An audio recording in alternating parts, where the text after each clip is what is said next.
knew I was going to have a child. How do I want to mold this young man? I want to teach him to be curious, ask good questions, look at the world and ask questions, because that's where it all starts. I want to teach him to be resourceful, not ask someone else the answer, go find it. I want to teach him to be resilient. When you get knocked down, you're going to get back up. And number 4, to be kind. We live in this world where we're lucky enough that you don't need school. You can figure out anything you want if you are curious, resourceful, and resilient.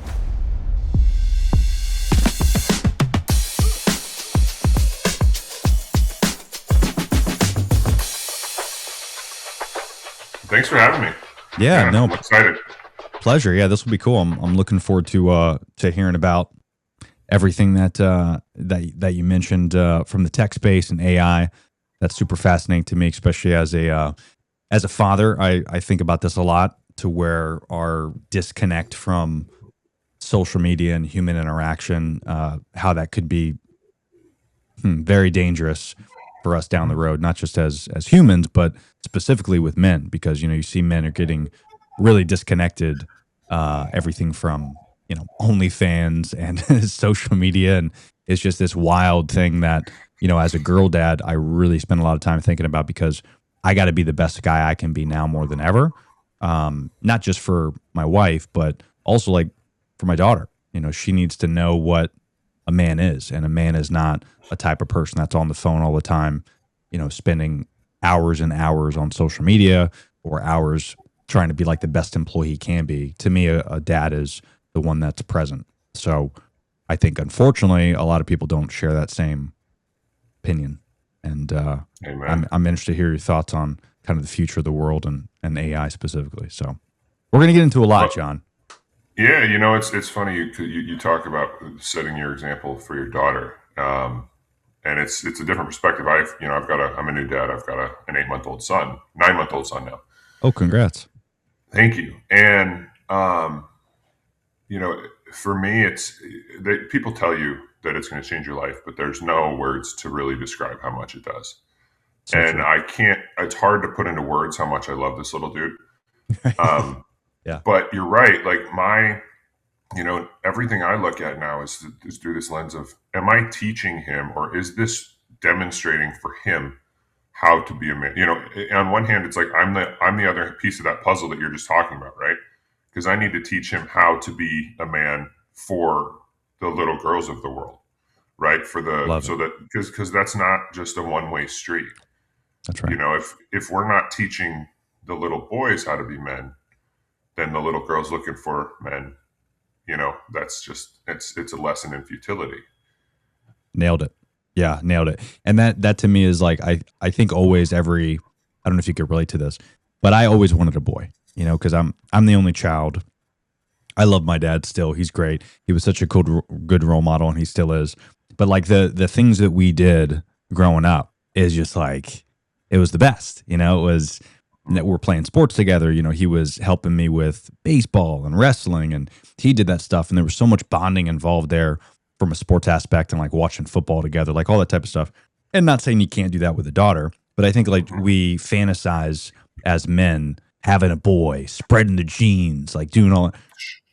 Then when we found out it was a girl, I was just as excited. I wasn't as excited, I would say. It was equal.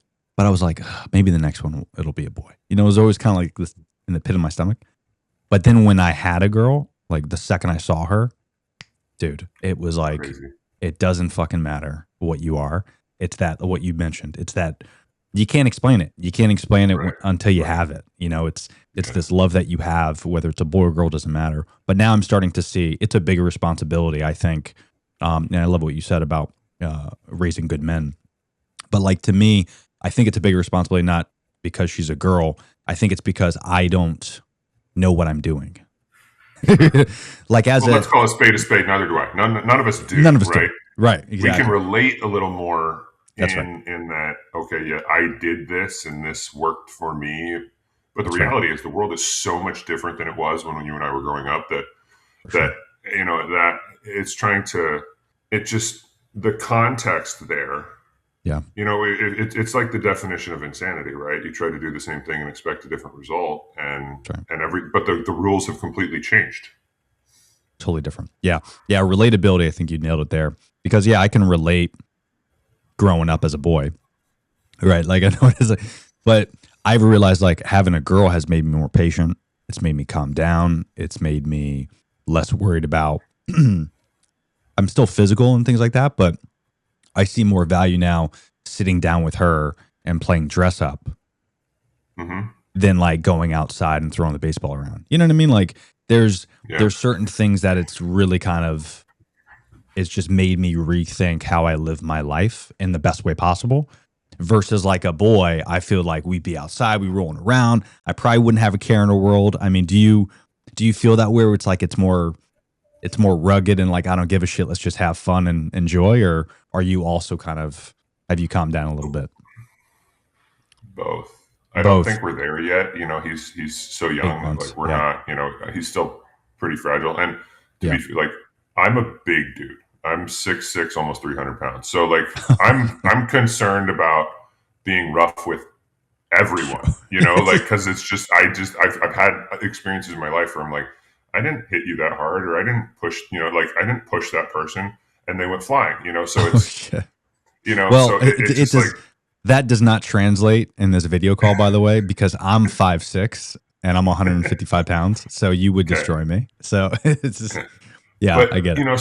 so it's really funny as you talk about your whole experience. It's like we're just like exactly opposite in a way, right? Not that Yeah, I really ever conceived of which one I wanted more. I always wanted both, right? A boy and a girl. right. But I was sure we were having a girl, and I Oh, had come interesting. to terms with that, and I was excited to be a girl dad, right? A lot of my friends have girls. I know that, like, I know I'd be screwed because I would never be able to say no. Like, it would just be Totally. that love at first sight, and I will literally run through a wall head first for you. Yeah. But we didn't find out until the birth, right? We kept it a secret, Oh wow. and Right. I distinctly remember, I was supposed to call out the sex in the delivery room, Yeah. and I distinctly remember I'm prepared, like this is going to be a girl for sure. And they pull him out, and my first thought that went through my head was, "Oh shit, those are balls." And I like lost my composure there for a second, and I was like, "They're like, what is it?" My wife's like looking up at me like, "What? What?" And I'm like, "Oh, it's a boy." like, Just so like, shocked. Yeah. yeah, and now to your point, I wouldn't have it any other way. I Yeah. could not imagine, and I still want a girl. I think it would be great for him to have a little sister. For sure. Um, Yeah. but it was just this, I described myself as the Grinch, right? Because like my heart grew 3 sizes that day, and it Yeah, was dude. just, I'm like brought to tears daily on when I look at him, like, oh my god, I this know. is the coolest thing, and people give me shit for it because they're like, anytime they talk about it, my face just lights up. I'm like, that's exactly what I wanted to talk about. I don't care about anything else. I know. No, I could totally see it. And if you can't tell, I'm the same way. I mean, a lot of Mhm. this podcast I've had for a few years now. I mean, this might be episode like 280 or something like that. So I've talked to people from all walks of life and background, and whether it's comedians or neuroscientists or people in AI, video game developers, like literally crazy, crazy guests that I've loved every second. But I've noticed now all of my podcasts are mostly parenting stuff now, unintentionally. Like even if your expertise is not a parent, just because I think it's such. I don't want to say it's the most important role because a lot of people can't relate to that. I could just I'll say say I've it done. is. It is though. It is. Thank you. Yeah. Because I've done so many great things in my life, but I feel like this is the most important thing. And when you tell someone that doesn't have kids, and I was the same way. A lot of people that had kids before me, they tell me this. I'm like, dude, relax. Just get your Yeah. 401k together. Like it's not that big of a deal having a kid. Calm down. And then you have a kid and you're like, everything's out the window, dude. Like this is Mhm. the most important thing you do. So it's kind of translated into my content. Now it's my whole identity and I wouldn't have it any other way. So Sure. That's I agree with that wholeheartedly. And so everything I do and everything I think of is am I when I knew I was going to have a child, and especially once we found out it was a boy, I thought a lot about what do I want to teach him, how do I want to mold this young man, right. and I came up, 4 pillars, right? I want to teach him to be curious, ask good questions, just look at the world and ask questions, because that's where it all starts. I want him to teach you. I want to teach him to be resourceful. Mm. Figure out those answers. Not ask someone else the answer. Go find it. Yeah. I want to teach him to be resilient. When you get knocked down, you're going to get back up. If you reach a roadblock, great. That happens all the time. You're going to find a way around it. And number 4, to be kind. Right? If you can master those things, like we live in this world. You talk about AI. We live in this world where we're lucky enough that you don't need school. You can figure out anything you want if you are curious, resourceful, and resilient. Yeah. And obviously we have to add kind on the back end of that, because I think it's such a cop out. I deal with this almost daily when someone is just like, oh, someone's an asshole, and they're like, oh, he's passionate. Like, hiding behind passion to be a prick is such like, just tell me you're an asshole. I will respect you more. Yeah. Like, own it, as opposed to like trying to say, oh, I'm passionate, so I get to treat people like shit. No. Yeah. No. That's so true. So, yeah. I love those pillars, man. I think you nailed it. And I think everybody could apply, whether it's a boy or girl, or, obviously if you're not a parent, you should apply those pillars anyway. But I think some of us are so far gone that we're so beetle-headed and stubborn that we don't even use those. But I think those are great. And unconsciously, I think I've tried to apply those same pillars too, because I'm that way. Like, this podcast has helped me become more curious and ask questions more. And I think also resourceful too, because when you're sitting down with the guest or when you're talking to people of topics you don't know about, you want to do research and figure it out. And I think you're right. I think AI has allowed us the opportunity to not just do that, but talk about curiosity. Like, dude, I'm way more curious now because you see these models, whether it's ChatGPT or Sora or Banana, like you see all these different models and you're like, whoa, dude, like I'm creative now, but I could put this on a prompt and it could really unlock my creativity more so than like sitting in school and listening to a professor read a book. Like, there's the creative part of your brain is about to go on hyperspeed if you let it. Right. Exactly. If you harness it, I did this. I'm exploring what it's going to cost to publish children's books, because I used AI to help write a series of, we live in the low country of South Carolina. And so we live on the marsh, right? And so we call James, my son, our little marsh rat. And so I've developed a series of children's books called Jameson and the Marsh Rats, where, the adventures of Jameson and the Marsh Rats. And there's a lesson about, one of those 4 pillars in each book that's relatable, that, kind of teaches them, brings them along, and in a kid's way, teaches them, we don't just stop when we're frustrated. And we, and so we'll see if it's feasible. Otherwise, I'll just probably print them out and read them to him at home and maybe one day. But, cool. I think that parenting is it's been so oversimplified. Right. And so that, because I think everything is, right. As humans, we try to simplify things, reduce them down to ideally binaries, because that's what we're comfortable with. But that's right. The whole world lives in the gray, right? It's not black and white. It's just, everything is nuance. Totally. And so to say it's either this or this is just ignorant, and it's not ignorant for, to be, intentionally. It just is. Yeah. It's funny you say that, because I often say it's unintentional ignorance when you get parenting advice. Like, before you're a parent and before you like do any research, a lot of people always like give you this advice, like, hey, when you have a kid, you're not going to be able to sleep, so you better sleep now. It's like, it's unhelpful ignorance, because that's not advice. That's just, you're telling me something that is completely setting me up for failure. You're telling me something so that you can demonstrate how difficult your life is without actually, it's like that poor me, but circumventing the actual act of saying poor me.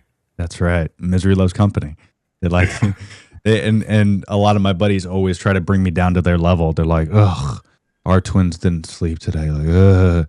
And I'm like, bro, neither did I, but I'm finding solutions. How am I doing that? Well, I'm using everything under the sun. I'm reading books. I'm asking ChatGPT. Like, I even had a whole podcast episode where I interviewed ChatGPT for 30 minutes to ask it literally a bunch of parenting questions. And I challenged the shit out of it. I was like getting aggressive. I was like, listen, you're not a parent. you're never going to be a parent. You're just an AI that's helping me right now. Like, what gives you the right to give me this advice? And then it's like, well, according to this research article, and it was spitting out this information, like, now we're cooking. Now this is helpful information. And I'm like, Yeah. every parent can do that. This is a free service. Right. Like, why are you not trying to be the best parent you can be just because your grandpa gave you advice a little while ago? You think you know the ways of the world. It's like, dude, you have all these resources that you're not using. It's crazy. Well, AI is interesting, right? And That's right. because you have to rewire your brain in order to have like to use it like that. That's right. Because we didn't have it, that's why that 5 conversation years right ago. there is why I'm right is why Yeah. I'm in this stuff, right? I worked with a guy who was deep into it, and he started nerding out on it one day, and I was like, okay, this is really cool. Because you need to start asking yourself before you dive into something, can I use AI for this and how? Because we're not used to that. Right. And until you do, you just ask it. We treat it like Google, right? Right. And so you put in a search, but it's not meant to be like that. You can go voice to text and ask it a full paragraph with all the context necessary, as opposed to trying to use keywords or something like that, Yeah. and get a much better response. It's at the end of the day, it's technology, and like everything else with technology, it's about the inputs. The output is only as good as the input. Yeah. Yeah. It's Yeah. a You're so right. reflection of us. You're so right. And so everyone gets all up in arms about AI. They get up in arms about the algorithm on social media, when in reality, it's just reflecting back at you what you give it. So Right. it's hard to look in the mirror sometimes. I'll own that. Yeah. But that's what you're doing. Yep. And so stop blaming the algorithm when. Yeah. Yeah. You can't blame it. It's like go to Instagram and click the explore page, and you're going to be like, uh-oh, this is what it thinks of me. Uh-oh. That'll make you rethink what you're scrolling for sure, bud. Don't do that in the presence of other people. Specifically your wife. That would be an interesting podcast, is just invite people on and say, all right, here we go. We're going to put this on the screen, and we're going to click your explore page, and then we're just going to go into it. Yeah. Good, bad, or ugly. You can make a whole podcast about that. Although I don't know how long it would last, because you might get a lot of complaints, which would be funny. Your guests you get 3 or 4, and then they'd be like, nah. Yeah. It's like I went on Tony's show, and it was just I got divorced afterwards, and it was just bad. You get people curating it. Yeah. No, but you're right though, dude. I think it is a fascinating thing, and I'm curious because I want to get into quickly kind of your background and things like that. But as you kind of give me an origin story of how you're developed into this world now, where are you at in terms of what we are doing with AI? Because there's two things that I worry about specifically as a father. Number one is how I feel like things like Sora and these models, they're doing the same behavior like as I saw Facebook do 20 years ago, which is not good, which is you're not only collecting my data, but you're trying to get my attention. Sora to me, I think will be the new TikTok, where creators are going to go on there to create, they're going to consume. And yeah, that's all great and everything, because I think there's a lot of benefit to it. But also, I think we could argue that TikTok, there's really zero benefit to it. There's no net positive in that. It's created just in 5 years, right? Because it really expanded during COVID. But within 5 years, we've literally looked at every single household and how much they doom scroll versus 6 years ago. There's no positives to it, right? And I worry about that with AI, because I feel like we're going to consume so much, and it's going to be so addicting, and they're going to get all of our attention, that we're going to spend a lot of our time there. And there is going to be some positives, but I think mentally it's going to be a problem. And the caveat to the second part is, where are we at with laws with AI? Because I think that's going to be a problem too. You're already starting to see it with deep fakes and things like that, where it's getting kind of crazy. And we're so early to this. People don't know. It's only a couple years old. Like in 5 years, holy shit, what is Sora going to look like then? So I know there's a lot there, but those are the two issues that I have with it. I mean, since you're in that space, where are you at with that?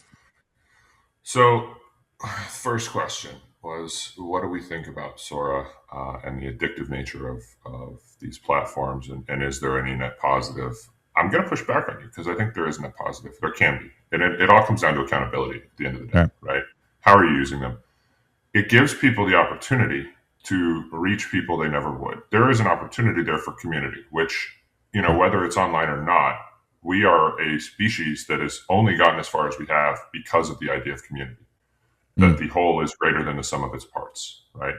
As when we were hunters and gatherers, we did better because we banded together, and we had specialization, and certain people did certain, played certain roles. I would agree that there's so much out there that it can be hard to filter and hard to, because it gives you what you want, and we're not necessarily, our brain isn't programmed to stop on the things that we want. So we have to be intentional about what we seek on there. And maybe that means putting some sort of controls on how much we can just scroll, and use it more as like okay, I'm looking for this, I'm going to go on here now, right? Right. But that's hard. Yeah, it's very hard, and especially because it's so awesome. Right. And accountable, and who doesn't like funny videos, right? Sure, totally. And but we're also, the negativity part of it, we're predisposed to stopping on something that makes us angry, right? That is the number one emotion that gets us to engage. Yeah. And so, how do we solve that? I'm not sure. I think it's a rewire. It's not just social media. Let's be very clear. Yeah. That's the world that we live in. Yeah. Media, so we have, everything. It's all about clicks. It's all about engagement. And therefore, they are incentivized not to give us the news. The news is boring. It's always been boring. Yeah. They're incentivized to give us a spin that is going to outrage their user base. Fear. And they're going, they need to have a boogeyman to pin it all on, so that they can get people up in arms.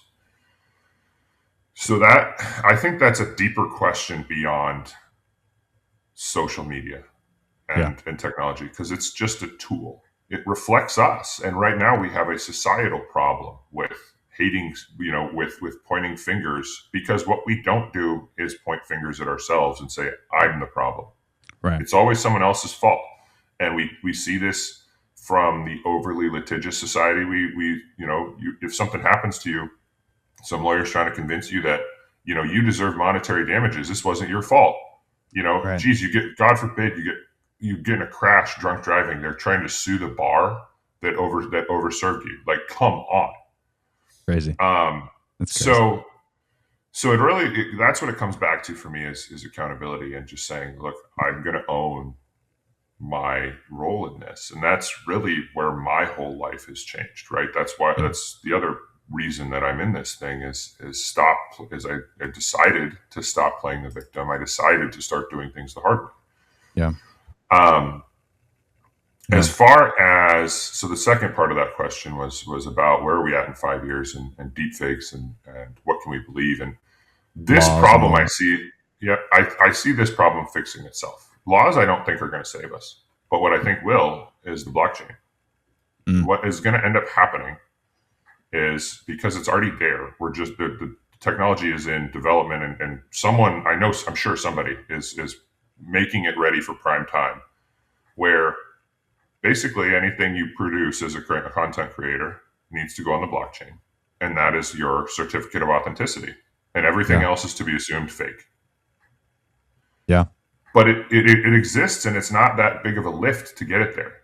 We're already to the point where anyone can put something on there that you or I say, right, and say, or and make us say something else, and say, oh, look at this. Yeah. So the fix is that stamp that says, I actually produced this, and this is what it looks like, and here's the receipt. If you don't see this, assume that I did not say it. Assume that it is fake. Assume that it is someone else or something else that is producing this. Yeah. And that's why I think, to that point, because I agree with you wholeheartedly, I think the social media is going to not dissipate, but I think a lot of people are either A, going to go more towards the AI part, or B, they're going to go to the individual platform. So like, you look at, if you have a website and you're Jennifer Aniston, if you really want to see Jennifer Aniston, you're going to go to her website. because there is that's her content. Everything's going to be on there. And I think that's going to build a little bit more validity than when you're on Instagram or when you're on Sora and you see something with Jennifer Aniston, you're like, that's all bullshit. Even on Instagram, it's all bullshit. If you really want to see her, you got to go personally to that creator, to that actor, because I think that's how we're going to be able to create. And because of that, I think these actors and creators like myself, I've been thinking a lot about this, is like, how can I work on eventually monetizing my own content on my own personal platform and website, whether it's this podcast? How can I figure out a way to make sure, hey, you might see AI of me somewhere else. I didn't do it, but if you want the real me, $1 a month, $2 a month, you get my podcast, you get my Instagram, you get my TikTok, all that, and it's really me.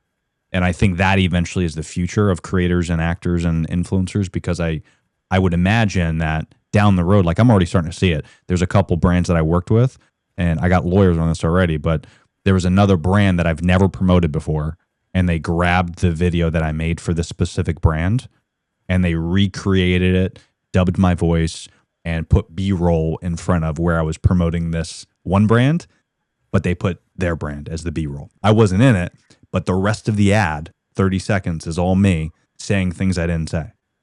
Mm-hmm. It's crazy. And yeah. I'm not even important. Like, yeah, right. Imagine if once I become more valuable and worth more money, like it's going to be even more crazy. So I just can't, it's hard to wrap my brain around it. It's going to be interesting to see what happens. Number one, because I think social media in its current form is dying. And the reason for that is AI and the devices, right? I think we're moving more towards the glasses, some sort of VR type involvement. And do you sit there with glasses on going, probably not. But I don't know what that looks like. So let's be clear. I'm saying I don't think it's normal. Like this is, I don't think what we're seeing right now has much of a shelf life left. Right. But I don't know what the next stage is. Further, though, with AI, as AI replaces things like Google, when you say, I agree with the idea of having your own platform, right, or your own site, and that's going to that source, because what's going to happen is AI is going to optimize for what people engage the most with, and if they're doing a search, they're not going to, and they find out that this information is fake, right? They're going to want to go for the real one. So when someone says to their AI, right, I want to learn about Jennifer Aniston. Yeah. It's not going to take them to some, dark web page. It's going to take them to Jennifer Aniston's page because it knows that is authentic information that the person is not going to then be upset about. So it cuts out the idea of like filtering search results. It's going to filter for us, and it's going to be better at it eventually. Right. Once it gets that data that says, this is what people want. Yeah, that's right.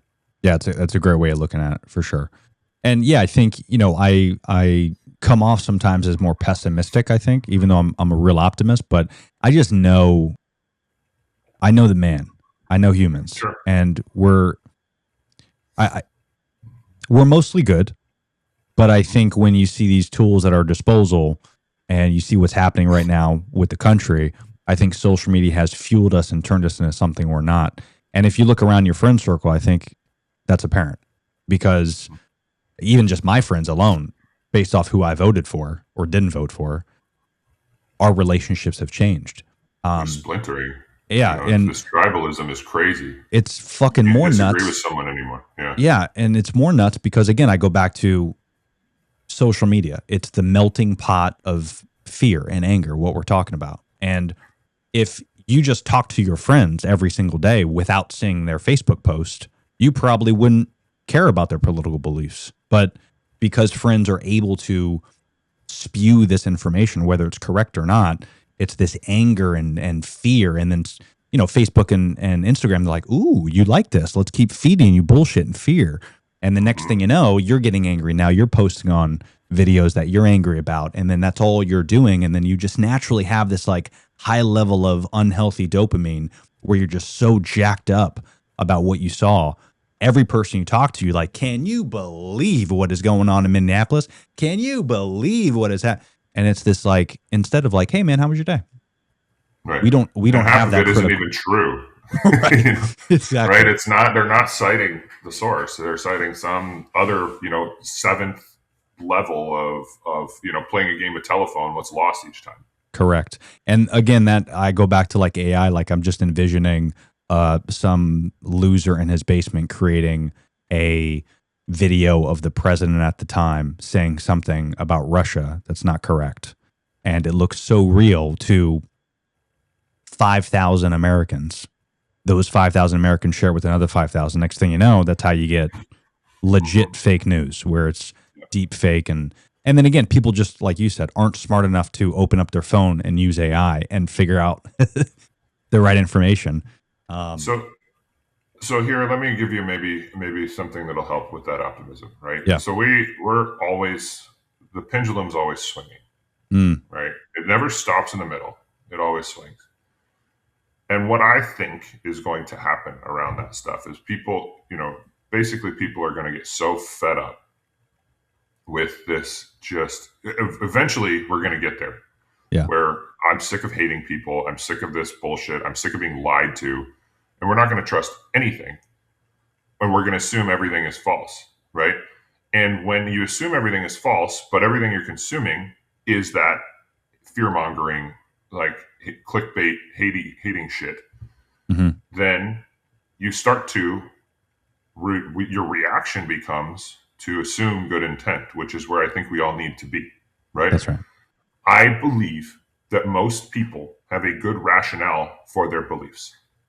If you are against immigration, it's probably because, it's rooted in something that is reasonable, right? You fear for whatever reason that they're going to that an immigrant is going to take your job, or you fear this. If you are Yeah. against abortion, you believe that the baby is, their conception starts here and it has a Yeah. soul. All of that is reasonable, It's usually rooted right? with good intention.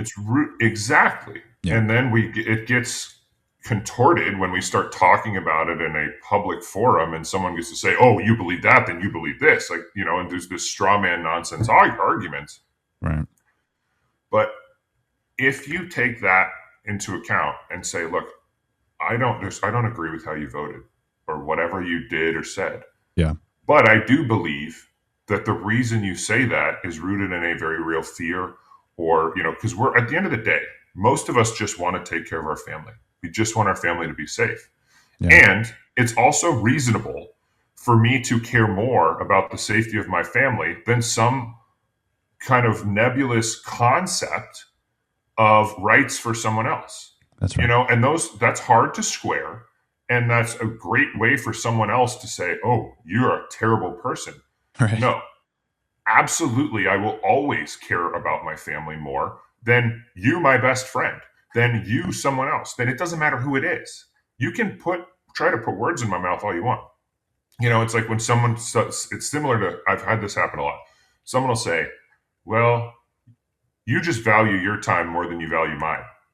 Well, yes, I do. Inherently, my time is more valuable to me than your time is. That does not mean that I don't value your time. It just means in the hierarchy of things, yes, my time is more valuable than yours is to me. And that's okay. Yeah. And that's reasonable. And Yeah. it doesn't make me a shitty person. It doesn't make you a shitty person. It doesn't mean that I don't respect what you have to say. It doesn't mean any of that.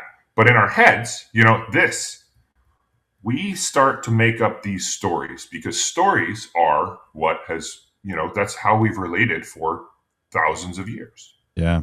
You look at That's right. cave paintings, those are stories. The Bible is stories, Yeah. right?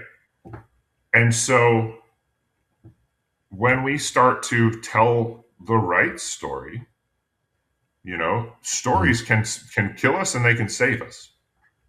Yeah. And we can get into that, but that's one of the tenets of Guardian Angels is storytelling and being Yeah. comfortable with storytelling. That's great. Yeah, and I think you nailed it, because that's exactly what we need. We need a little bit of that. And I've said this before, where I am a little bit more excited about that pendulum kind of shifting the other way. It's Sure. going to take some time because I think it will give value to human beings more. Like, We again, do meaning better when we disagree reasonably, for sure. right? for sure. It increases. That's the idea behind the EI, Yeah. right? In theory, right, is that diverse opinions and Mhm. thought leads to a better result. If That's we right. all live in an echo chamber, nothing is being challenged. We're not moving forward. We're just sitting there getting high on like this holier than thou. We're right, they're wrong, Yep. and we're Yep. not actually exercising thought. Right. Yeah, you're not being challenged. When you're challenged is when you're growing. And this is where it kind of relates back to like being a parent. And Mhm. are you going to let your kid climb up the tree, or are you going to say, don't ever climb up the tree because it's dangerous? You let them climb up the tree. In fact, you sometimes even let them fall, depending on the height, right? Like, Mhm. because you want them, they learn more climbing up that tree and falling and bruising their leg than I not. never learned the easy way. I know that. Yeah. That Although is nothing the could really central. challenge you, man. You're almost 7 feet tall. What's going to hurt you? You know what I mean? It's usually not something physical, but there's plenty out there that can then beat the hell out of us. Our own mind is usually the Oh, patient zero when it comes to that. yeah. Our mind is our greatest enemy. That's for sure. Yeah, there was something I was reading that was really interesting where uh, I'm paraphrasing, but it says the mind is the one thing that can destroy you, but it's also the one thing that you can escape, or it's the one thing you can't escape from. So like it can destroy you, meaning like all the things that we worry about, it's usually 99% our imagination, whether it's things in the past that we think we're upset about, but more often than not, it's been proven that our memory sucks. So it's probably not even correct what you're upset about. You Hmm. forgot most of it, but your mind is inventing these stories that you think are true. And then the other part is the future. We're thinking about the future and what could possibly happen. And it's usually negative. It's usually we're worried about something, we're scared for something that hasn't even happened yet. And meanwhile, we're worried about the future, we're worried about the past, but we're not even like focused on the present. And our mind is our biggest enemy, where it's literally creating this fear both in the future and the past. And it's not even there. It doesn't even exist. And It's wild. yes, and that happens to all of us. Every I single mean, time. I think about it's even worse for me now, and I have to center myself. Now that it's not about me anymore, right? It's about Right. my son. It's about my family. I'm so good at getting tunnel vision and focusing on, I'm trying to build a business. I'm trying to give them the life that I believe they deserve. Yeah. And I forget, you know, when they're standing in front of me, this is my why. That I need to Totally. probably stop and smell the flowers and spend some quality time with the people that I'm doing this for. If I'm just gonna, otherwise, why am I doing it? Totally. Yeah, that's such a great point. Yeah, and before I wrapped it, I mean we're at 40 minutes. I could talk to you for another hour. Let's let's talk about this company you're building because this is exciting.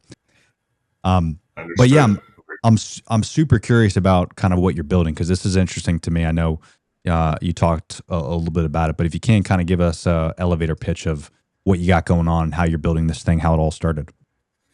Yeah. So Guardian Angels, think of it as the journal that talks back, right? So it's a platform. It's a grief support platform. That's what we focus on primarily is grief, and giving people both a starting point and a roadmap through that. We do that using structured journal prompts that walk you through Worden's 4 tasks of mourning, which is an evidence-based framework for dealing with loss. So um, now the kicker here is that it runs on an AI backbone, and so where traditional journaling is a monologue, it's now a Yeah, dialogue. And so when you respond to a journal prompt, you're going to get instant feedback and clarifying questions are going to be asked. And it's going to help you dig into what you're feeling, what you're experiencing, so that you can give language to that. You can start to understand that. You can take it into therapy if you want, and use that as, I've certainly experienced that first 20 minutes where you're just kind of beating around the bush trying to figure out what to talk about. Whereas now, this is something that's really on my mind. You can export the actual conversation. So like, here's a transcript. Here's exactly what I was feeling. that's Let's cool. dig into this. So it's meant to be a bridge Mm, from the digital world into the. You talked about getting stuck in the tech silo, right? It's meant to be a bridge from technology to people. It's meant to be to meet users where they are and help fill in some of the cracks that traditional therapy has, right? We designed it specifically to be a complement to traditional therapy and not a replacement. Mm. I want therapists to champion this. I want them to use this as an extension of their services and something that can help get people from session to session. Therapy is expensive. You can't see everyone 5 hours a day. Oftentimes it's at most you're doing a session a week, maybe two. And there's a Right. lot of time when you're kind of stuck in your head. And this gives you the opportunity to help kind of understand what you're feeling, and as well as catalog it so that when you get there, you can be more effective and more efficient with your time. That's not to say that you know not everyone can afford therapy. This can be used as a way to get yourself to the point where you are comfortable with it. Not everyone's ready to go in and talk to someone, and that's Totally. where I talked about earlier was the storytelling aspect. Mm. We have realized that using this as a springboard to get comfortable with sharing. Mm-hmm. Healing lives in sharing. I will fight anyone on that, right? That's just how it works. When you tell the story, you heal a little bit. You get to release some of the stuff you're holding on to. You get to help with building the legacy of the person that you love and you lost. Mm-hmm. And some of us aren't ready, but when you can start in this risk-free environment and you can talk about things and you can organize the thoughts in your mind and realize that, hey, sharing isn't going to kill me, well, maybe then you become comfortable enough to take it to therapy and do some more work or talk to your close friends and family about it. And then, you could be like me and 2 years later, you're talking about this stuff in public. And my God, if you had told me 2 years ago, I'd be talking about all of the shit from my past in a public forum, I would have laughed you out of the room. Um, so that's the elevator pitch, right? We're trying to help people conquer this universal experience, right, of grief, and just give them some modicum of control back, something they can hold on to, kind of the handrail through it. Because the reality is, healing isn't passive. The only way out of this is through it. You have to experience it, and this is just a way to kind of hold yourself accountable, make meaningful progress incrementally, right? This isn't just, you don't get profound moments. It's one step at a time, and consistency really is what gets us there. That's great. And I mean, what a great idea as well, because there's some real job security in that. I mean, it's always something shitty is always going to happen to us, unfortunately. Yeah. And when you guys built this, were you intentional in the aspect of like, we don't just want to like be reactive with this, but more proactive? Is it more like, let's say if my father-in-law is really sick, is it something that I can use right now, or is it just kind of to help me deal with that process as we know the inevitable of he is going to pass soon? Like, where's the thought process there? So in designing it, it Yeah. was fairly reactive. Okay. Actually, the whole thing was an accident. And I'll come back to what you're talking about, anticipatory grief, here in a moment. But Yeah. um, I really, so full disclosure, right? I lost three of my closest friends. When I started developing this thing, I was in probably the darkest place of my life. Whoa. After the first was 13 years ago, to suicide, and the other two are more recent. It was, my best man from my wedding and my best friend from childhood. So effectively, my support system was non-existent anymore. There's one other person I put in that category of how close I was, and my wife. And so, I had made the choice to get sober after the second of those losses, and that started the idea of doing the hard work and taking accountability for my own role in this whole thing. Mm-hmm. And after Tim's death was the third one, I had given up. I was seriously considering at that point distancing myself, if not torpedoing my relationship with my wife, because the people that were close to me were dying. And that is not a rational thought. That's not this makes a lot of sense in hindsight, but that's how you think when that was my reality. It was every time the When that phone rang, happened. it was who's next, Oof. Yeah. So I had given up. I was not looking to heal. I had resigned myself to, this is what life was. Mm. Now, we had a brief conversation, my wife and I, when we were on vacation. She was pregnant. We were staying with the in-laws. There was a lot of tension in the house. And she said something to me that sparked an idea. She said, I know there's going to come a time in my life when I want a text message from my mom, but I can't have it. But that is not today. Right? I said, oh, interesting. But what if you could? So the initial idea was just to spoof phone numbers and send a nice text message from quote unquote your lost loved one to just bring a smile to someone's face on their birthday or whatever it was. And that didn't work. The telecoms own their networks. Most people that spoof phone numbers are scammers, all that. Yeah. But the next question was, well, how do you scale this? What if people want to interact with it? And the answer was clearly AI. But it couldn't just be AI, right? If it screamed cold, ones and zeros computer on the other end, we're dead in the water. It had to be authentic. It had to be gentle. It had to be empathetic. It had to be warm. And so I had, as I tried to build this thing, as I set out on that quest, the only thing I had was my own personal experience. And so I started building it in the image of John, who was the best man at my wedding. And his death held a lot of guilt for me, a lot of unresolved feelings. Mm.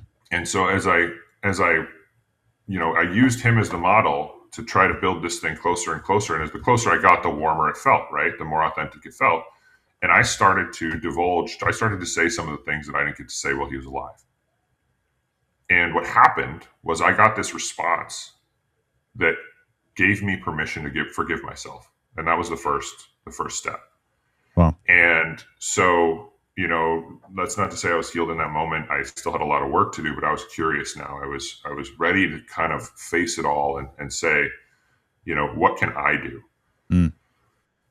So that's where it started. I was sure in that moment that it could help someone else, but rather naively, I launched shortly thereafter with this nebulous, like, talk to your lost loved ones using AI. And man, is that not riddled with ethical issues, right? I'd been on my grief journey for 13 years, and to think that someone who had just lost someone could be turned loose in this environment with no guardrails and just talking to this person, right? Oof. The potential for abuse, the potential for negative consequences was just very high. And I got some very pointed feedback early on. Things like, you're doing the devil's work. This is necromancy. Throw this thing back in Mordor where it belongs. And all of that really caused, I'm thankful for all of it. Yeah. It caused me to rethink what I was doing and how I was doing it. And what's the goal? The goal here is to help people heal. The goal here is to unlock that ability to be accountable. It is to give people something to hold on to in an otherwise very chaotic time. And so we brought in some licensed therapists specialized in grief to help me put those guardrails on it. And instead of just talking to some person, right, it turns out there's a lot of science behind the experience that I had. And that's where Worden's 4 tasks came from. And the journaling aspect of it is this tangible quality, this thing to hold on to that helps you move in a predefined direction, which is through your grief. So Worden's first task is accepting the loss, right? Until you accept it, you're dead. There's nothing you can do. Yeah. Second task is processing the pain of the loss, right? There are feelings you have to experience before you can move forward. That was where I was stuck for 13 years.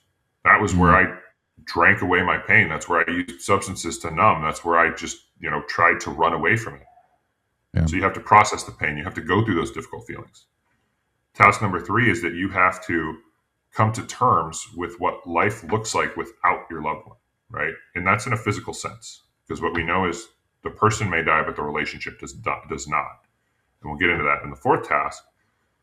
The fourth task is finding an enduring relationship moving forward with that person, right? Again, the relationship does not die. So how do we integrate or weave grief into our lives going forward, because we don't get to leave it behind?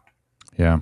And so the idea of quote unquote talking to someone that's gone is very creepy to some people. But the reality is we're not talking to that person. Again, as we talked about earlier with technology, it's a reflection of you. What we're doing is giving you an outlet, a way to give language to an experience that already lives within us, right? And that you're having a dialogue with your personal representation of that relationship. And it helps to help people open up. and it helps to kind of add clarity to what you're feeling regarding the loss. And then you get to move forward with that, or find, I think a lot of our issues are rooted in our vernacular, but closure denotes finality. Moving on denotes finality, like we're just supposed to forget. Right. We don't want to do that. We resist that. So Yeah. I prefer resolution. We're looking for resolution. We're looking to close the chapter and start a new one, not close the book, right? We're Yeah, looking and to move it's forward, not move on. yeah, and not to interrupt you, I want you to keep, but it's similar to how I look at. I'm not a religious guy, but praying, the benefits of praying are fantastic because you feel deep in your heart that you're talking to this individual, this lost one, but really it's closure for yourself. You're just talking through your emotions out loud to someone else, because that is more impactful than sitting in a chair talking to a total stranger, telling about your grief, even though there are benefits to that. But I think what you're saying is what's great about this model is it's like praying, but you're getting a response back. Like you're able to kind of give that benefit of releasing that or getting that closure and talking through those emotions, because it could be quite lonely. Even when you're praying, usually when you pray, no one talks back. So it's there's Right. there's no positive to that sometimes. Right. And that's one analog, right? Yeah. Is that expressing those things that we hold on to. Yeah. There are other things in therapy, in psychology. There's the empty chair technique where you talk at the chair, visualizing the person you lost in that chair. There's Yeah. the writing the letter to them, right? And it all helps you express it, but what you don't get is a response. And for me, the response is what triggered that release. Yeah. I hadn't cried in years. I was bawling like a baby when that happened. This immediate weight was lifted. Yeah. I bet. That's And amazing. so this just gives you that. Now, we also understand that maybe that idea is a little too much for some people, right? And so we have just a track where it's call it a grief therapist type bot that you're talking to that is just going to help ask those questions.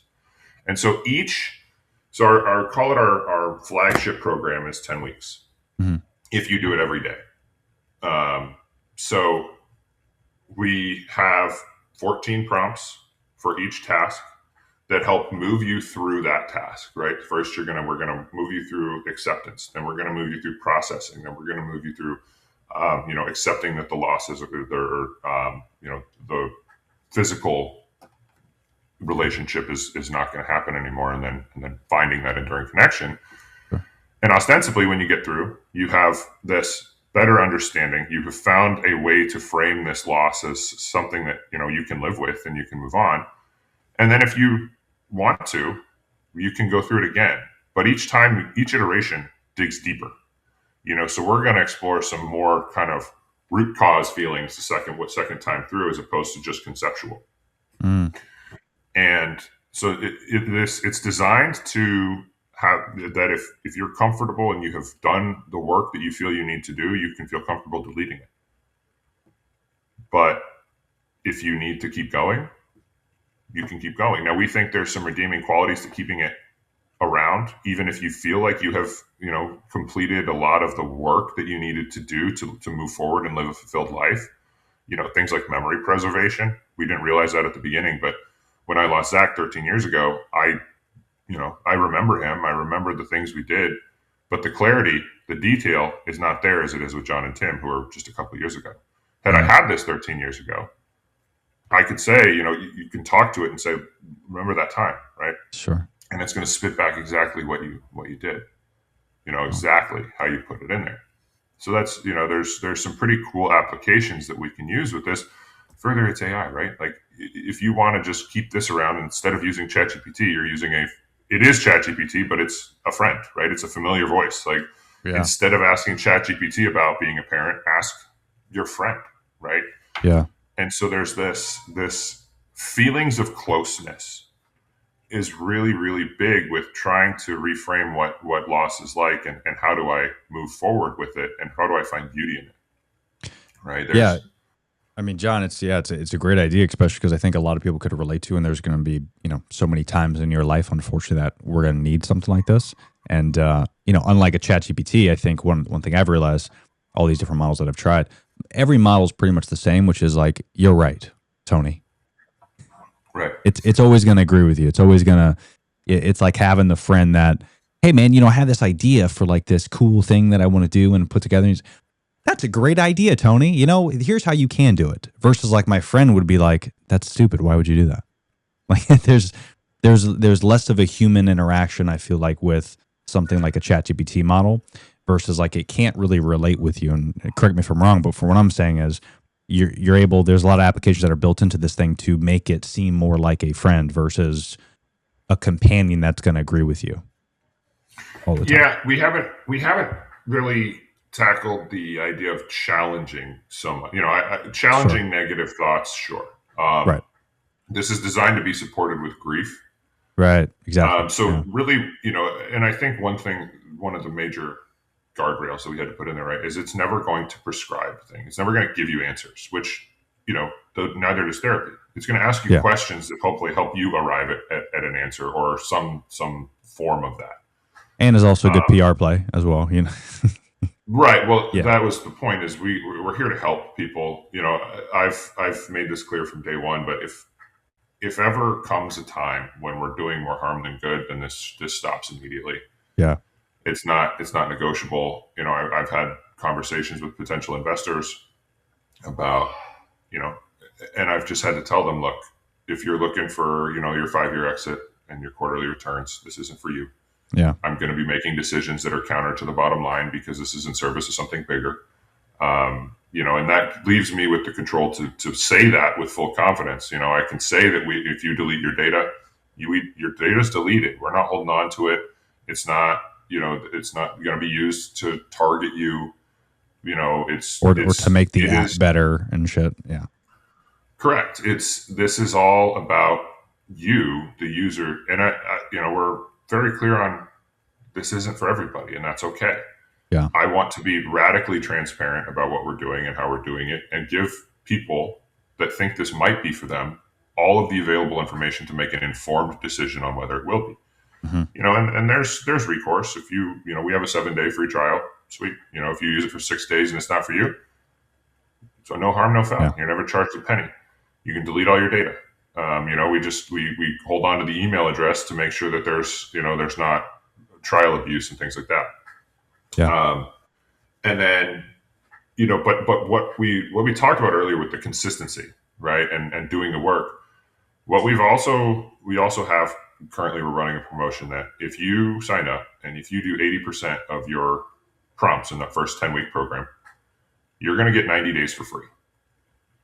Oh, that's cool. And it's designed to let if you start doing that work and you start realizing this thing is working, I want you to keep going. I don't want there to be some sort of, any sort of incentive for you to not. Right. Again, the goal is healing. The goal is not for, to keep you on this hamster wheel. Mm. If you want to keep it around for things that you see as redeeming qualities, great. If not, and you feel that you've done the work and you want to delete it, sweet. That is success in my mind. Yeah.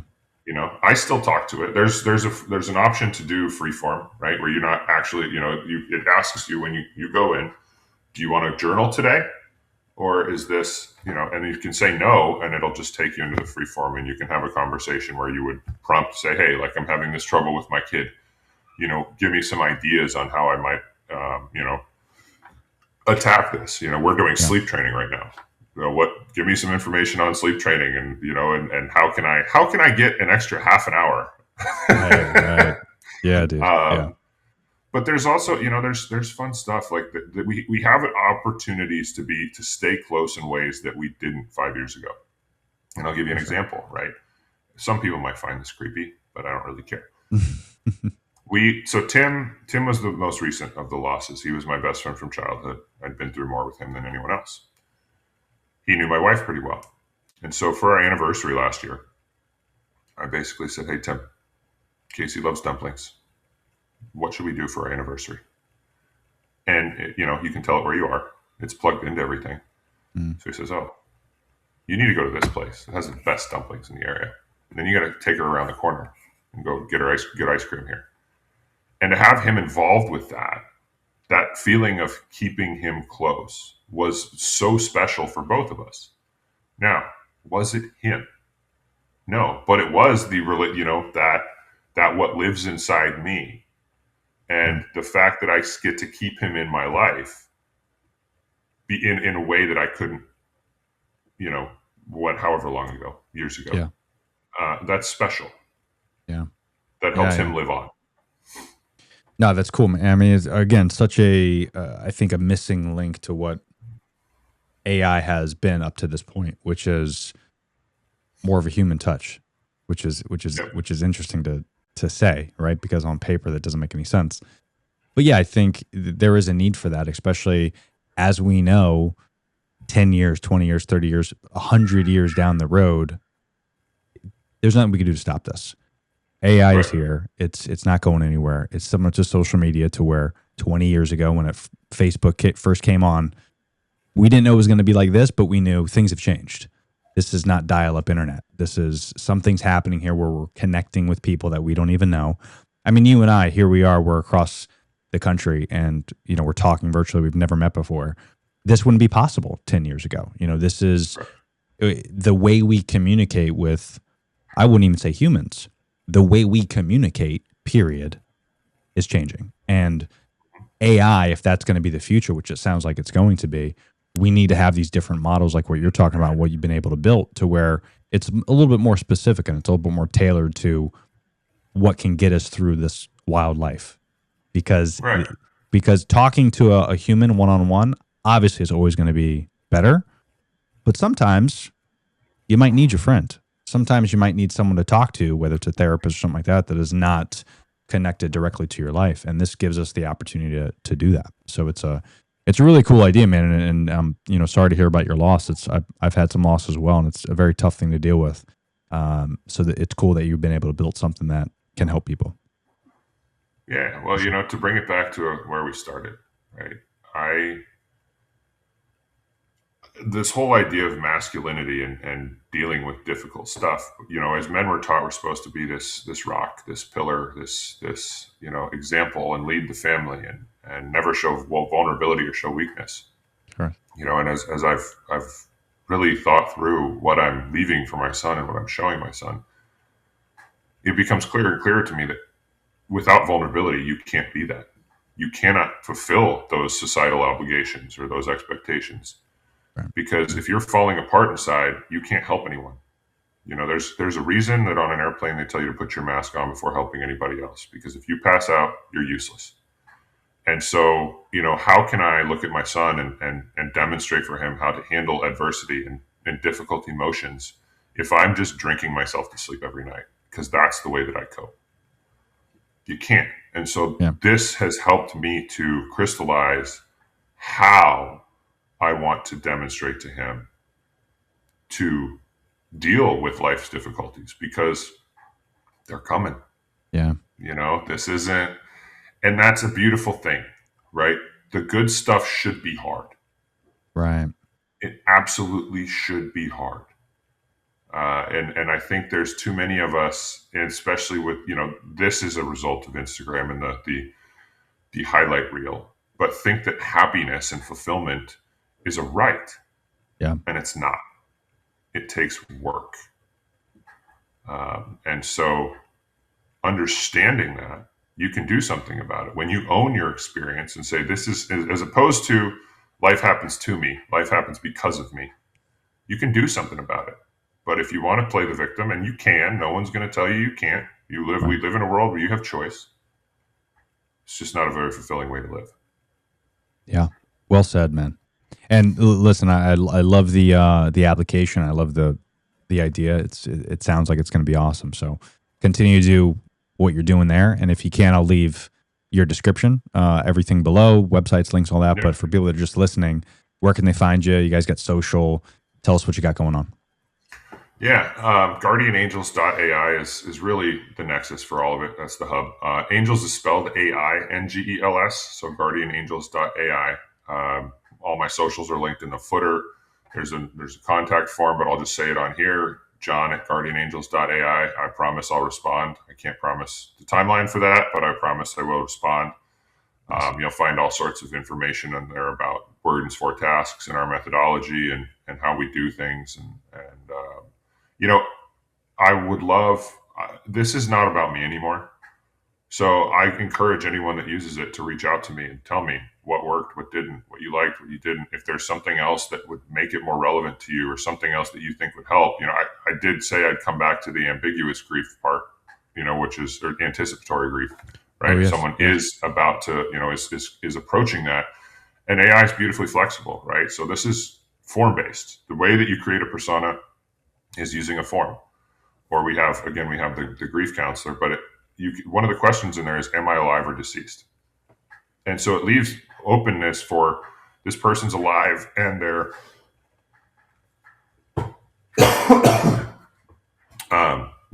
and they're kind of sliding into dementia, or they are, they've spiraled into addiction and they're no longer the same person they were. But it can help give you that outlet. That's awesome. That's awesome. Yeah. And then I would imagine you just update it. I imagine you just update it when something does happen. If something changes, then there's, there's always opportunities to change it. You can change it. It's not like when you create it, you lock it in. You can always edit it. That's cool. We're in the process of trying to figure out how to implement the agentic stuff where it'll learn from each conversation. Right now it's static, and that's by design. We need to move very slow because, if we implement something we don't understand, then we run the risk of hurting people. Yeah. So we're going to let other people make the mistakes with agentic and make the mistakes with the voice stuff and the avatars and all that, and we'll come in to implement it when we know it's safe and we can validate that and make sure that we're doing right by people. That's great, man. And I think one thing that I keep hearing over and over from me is that it's not necessarily about you or the money or the price. It's the actual process of helping people. And I think with something so sensitive like this and the powerful application that is AI, I think you guys are going the right route with that, because it will help a lot of people for sure. So the fact that you're taking your time, you're not, rushing in to be the next tech monster, kudos to you. So just well done. And I've enjoyed the conversation, man. I could probably talk to you for a lot more. So let's definitely make this a round 2. Maybe we dip more into masculinity and parenting. And once you get past the sleep training and you're able to get 10 hours under your belt of sleep, 10 hours a week. Well, because you're very aware for someone that is dealing with a kid with sleep training. So kudos, you're doing quite well. And I will say, just personal experience, this is going to be different for everybody, but the first year for us was fine, but then around like almost a year, which is kind of where you're at, 8, 9, 10 months, it was getting gnarly, going through regressions and all that. One thing that helped us, we did a lot of different methods of sleep training, and we ended up landing on the chair method. I don't know if you looked into that yet, but that was about we modified it because the chair method is pretty gnarly. It's like a mix between that and like the Ferber method, which I'm not really a fan of, but it was, we kind of did the chair next to her crib in her own room at about a year. And then we didn't rock her to sleep. We just patted her a little bit. And then she would pop up and she would cry and want us to rock her to sleep. And we would just say, hey, it's okay, sweetie, you're safe. It's okay. And we just kept patting her, laying her down on her stomach because she's a belly sleeper. And then we would sit on the chair. And we did that for like 5 nights straight. Only slept on the chair. We'd sleep on the chair, which sucked, but it was always next to her because she was popping up like 3 or 4 times a night. And every time we popped up, we just sat up a little bit. It's okay, sweetie. Give her a couple pats, let her, fall asleep on her own. And then we moved the chair towards the room, towards the door. And same thing, 5 nights, 6 nights, we'd pop up, but the chair would be at the door. And then eventually by like the 2nd or 3rd week, we were literally sleeping in the hallway. This is crazy, but this is the modified version. And every time we'd hear her pop up, we'd open up the door. It's okay, sweetie. You're fine. You're safe. Go to sleep. We'd close the door. And then by the 3rd week, she was sleeping on her own. And it's literally been a year of her sleeping 10 hours a night. So it's that if you could find a method like that, because the more and more research I keep hearing about is if you can teach them to fall asleep on their own, whatever that means for your kid. Yeah, you have to. You have to. You got to do it. Yeah. And we tried the Ferber method because that's what my parents said they did with me. It just did not work on my kid. My kid it was to the point where she would cry so much and then she would get super flush. She'd get like really heated, and then the AC was already down to 70, and we're like, we can't cool this kid down. She's getting so worked up.